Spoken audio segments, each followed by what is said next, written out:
So, hello all you beautiful people out there. We are getting out. It is a beautiful sunny day here.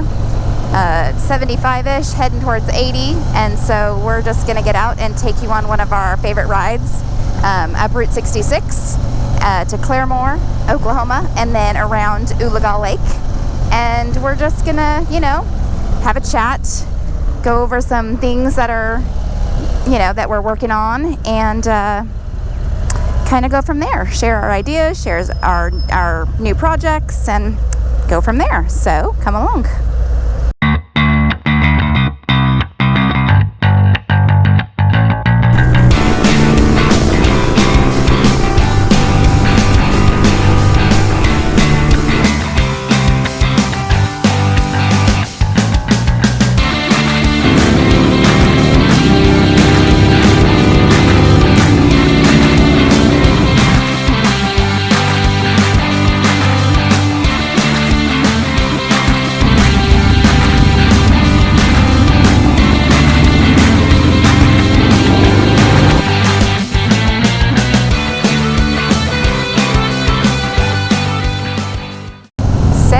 MrsNutt behind me. We are out on the street glides today, and we just have a few things we want to share and kind of talk about, things we're thinking about doing with our channel and stuff like that. So I'll let MrsNutt kind of start us off here in a minute, but apparently the world is open because there's traffic everywhere. Jesus, we haven't had traffic like this in like a while. I know it. The traffic is crazy. And I don't trust any of you people to turn right into your own lane. So we'll just wait a minute.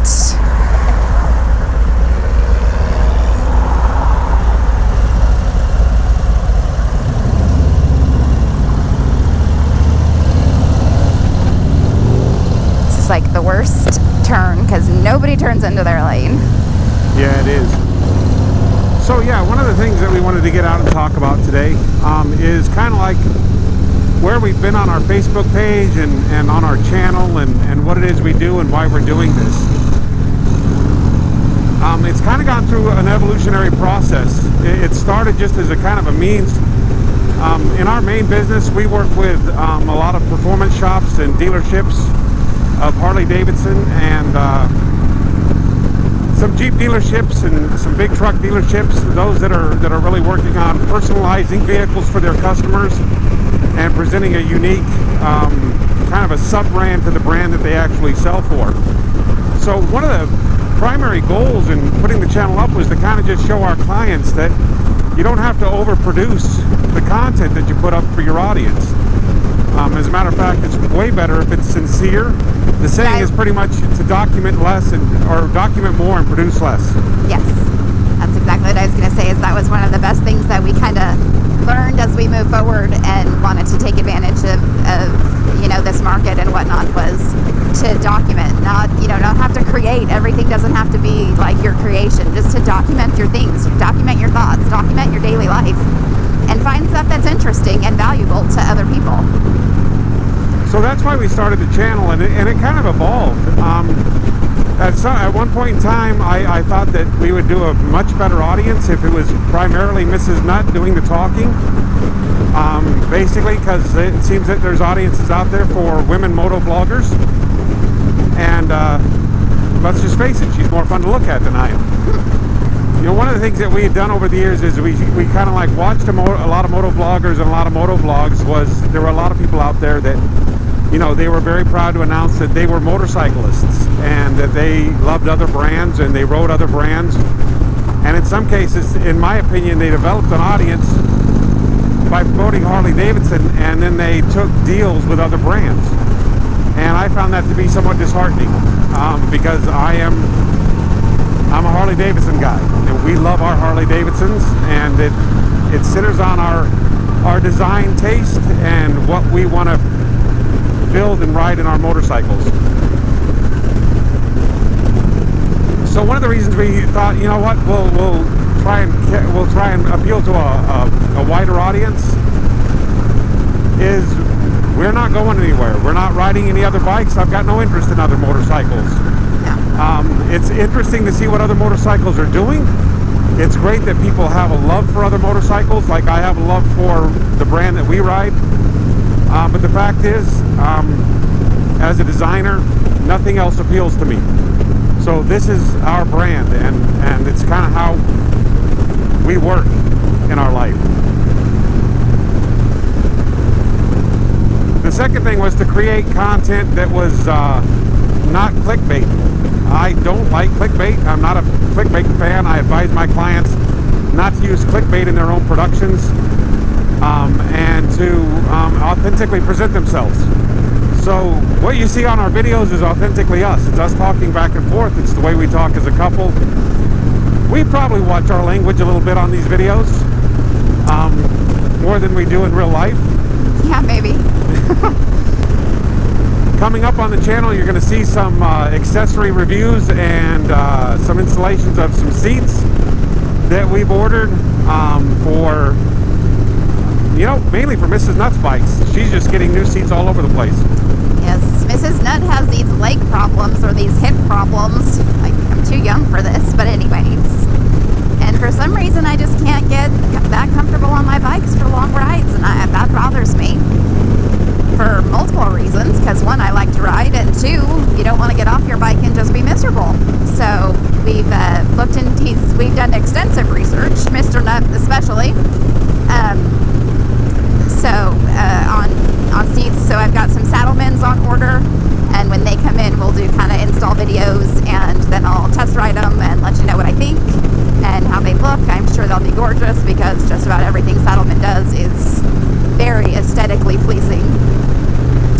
So I'm kind of excited for that, and I would love it if they would solve my little uncomfortable hip issues.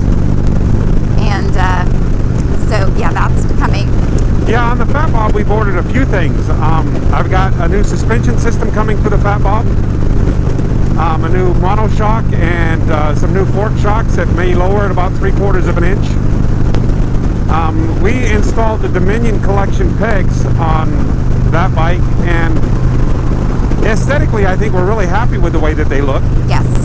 But they tend to, for some reason, with the forward peg position, her feet slip off of them. So we're looking for new pegs for that bike, and we have yet to find a collection that is complete enough to change them out. But we're looking. I'm doing all the research that I can, and hopefully when we find that, any of you ladies out there that are riding FatBobs, we'll get some good feedback on the possibilities that you can use for that. Yes. Give you some good options. We ordered a seat from Saddlemen because MrsNutt wants a 2-up for her FatBob, because she does take her 11-year-old nephew for rides on that bike. We ordered the Speed Merchant edition of the seat for her FatBob, and that'll be coming in with orange stitching. I think it'll look as good. It's got some carbon fiber fabric and some gripper fabric on it to kind of match the San Diego Customs version of the step-up seat that we have on our 19 Streetglide Special, the Beast. For the CVO Streetglide, we've ordered a Renegade seat that Saddlemen makes with a backrest option. We had the Saddlemen Slim seat on her bike, and one of the problems with the Slim was it was a little narrow and it hit her hips in just the right places to kind of trip a sciatic nerve issue. So she wasn't able to get comfortable on that seat. But we are huge fans of Saddlemen, and we rely on them and their expertise and their counsel when it comes to picking out seats for our bikes. I found that calling them directly or working with them on Facebook has really been beneficial. So we're now on Route 66, headed north.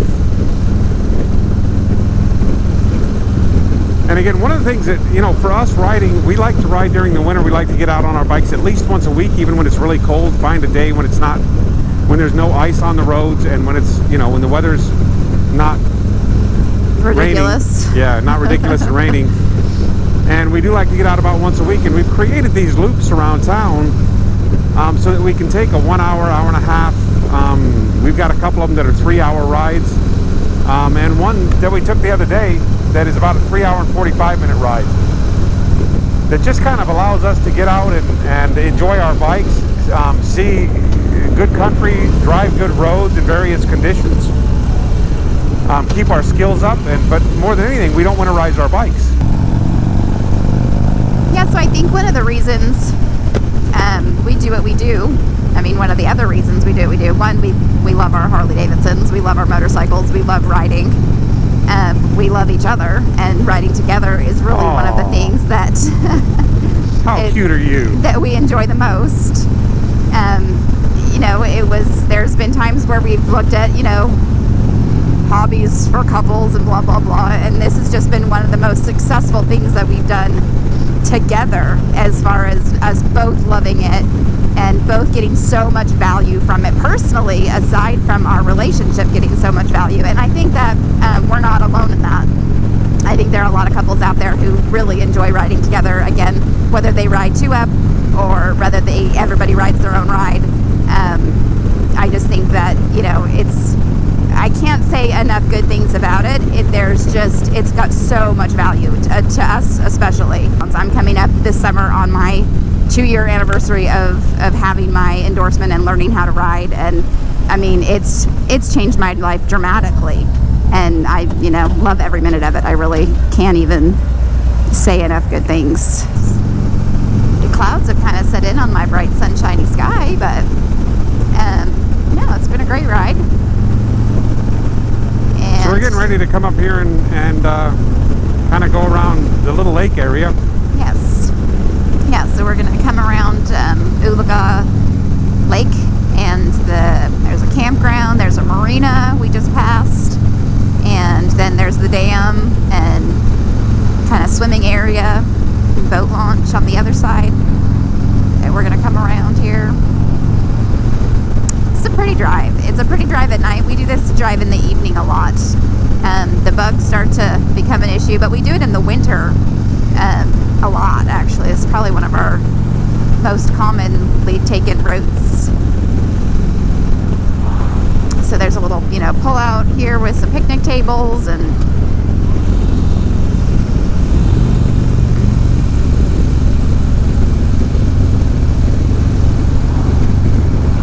they've got across the dam, and there's the lake. I think there's they do a lot of sailboating on this lake. And I think they're letting water out all over the place because we've got rain scheduled for the next like 5 days. And so the water is already really high here. So